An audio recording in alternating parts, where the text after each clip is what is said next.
যেমন কমিশন প্রধান কার্যালয়ের মাননীয় কমিশনের নির্দেশে আমাদের কর্তৃপক্ষের সুনির্দিষ্ট দিক নির্দেশনায় আজকে সিভিল সার্জন মাদারীপুর নিয়ে আজকে আমাদের অভিযান পরিচালনা করা হচ্ছে।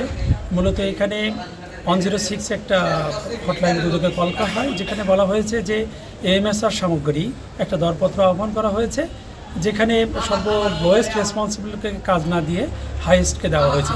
এ বিষয়ে আমরা সিএসআরের কাছে এসেছি। সিএসআর একটি কনফারেন্সে উনি আছেন।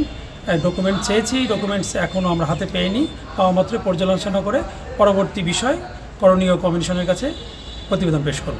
যেটা আমাদেরকে প্রাথমিক চোখে অসঙ্গতি মনে হয়েছে যে এক ব্যক্তি প্রত্যেকটা লটেই কাজ পেয়েছে, এটা আমাদের কাছে প্রাথমিক অসঙ্গতি মনে হয়েছে।